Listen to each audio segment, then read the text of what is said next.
లావుగా ఉన్న వాళ్ళలో మాత్రమే పీసీఓడి వస్తుందా అనేది ఇంకొక ముఖ్యమైన అపోహ.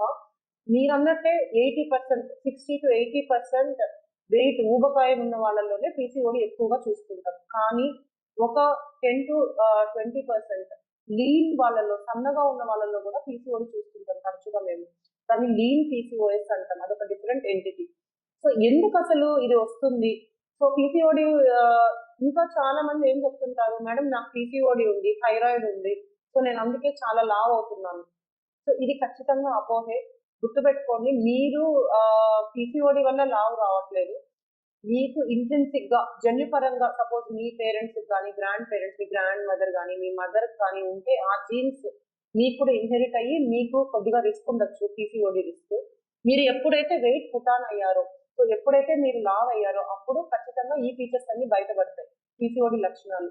సో పీసీఓడి వల్ల మీరు వెయిట్ పెరగట్లేదు, మీరు లావ్ అవ్వడం వల్ల పీసీఓడి అనేది మీకు వస్తుంది. సో అది ఖచ్చితంగా డిఫరెన్స్ తెలుసుకోవాలి. థైరాయిడ్ కూడా అంతే.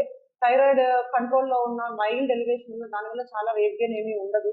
సో చాలా మంది ఏంటంటే నాకు థైరాయిడ్ ఉంది కాబట్టి నేను లావ్ అవుతున్నాను, ఈ మిస్కన్సెప్షన్ లోనే ఉంటారు.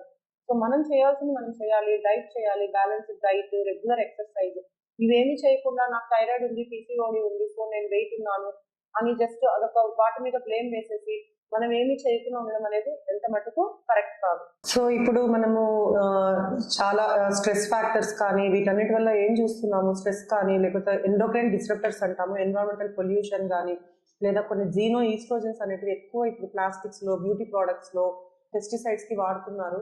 సో వీటి వల్ల మనకి అమ్మాయిల్లో ఇప్పుడు ఒకప్పుడు 11 years 12 years కి మెచ్యూర్ అయ్యేవాళ్ళు, 10 years కి, ఇప్పుడు 8 years అర్లీ ప్యూబర్టీ వచ్చేస్తుంది, మెచ్యూర్ అయిపోతున్నారు అర్లీగా.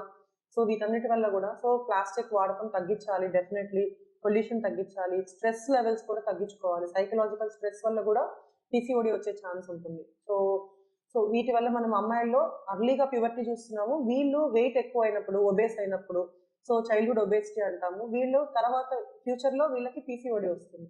సో మనం చిన్నప్పటి నుంచే పిల్లలకి జంక్ ఫుడ్ అవాయిడ్ చేయడము, హెల్దీ లైఫ్ స్టైల్ అలవాటు చేయాలి, స్పోర్ట్స్ ఎక్కువ ఆడనివ్వాలి, స్పోర్ట్స్ కానీ, డాన్స్ కానీ, ఏదైనా physical activity.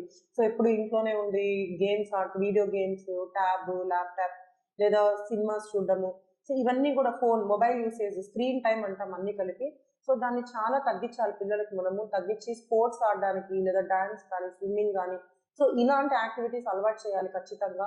And junk food చాలా important. Bakery items, sugary items, processed foods కానివ్వండి, ఒకటని కాదు అన్నీ కూడా జంక్ ఫుడ్ టోటల్గా వీలైనంత వరకు అవాయిడ్ చేసి ఫ్రూట్స్, వెజిటబుల్స్, ఇలా ఫైబర్ రిచ్ ఫుడ్స్ ఎక్కువగా ఇవ్వడానికి మనము చిన్నప్పటి నుంచి అలవాటు చేయాలి ఇవన్నీ కూడా. సో లేకపోతే ఖచ్చితంగా ఒబేసిటీ, ఊబకాయము, తర్వాత పీసీఓడి వచ్చే ఛాన్స్ వీళ్ళకి ఎక్కువ ఉంటుంది.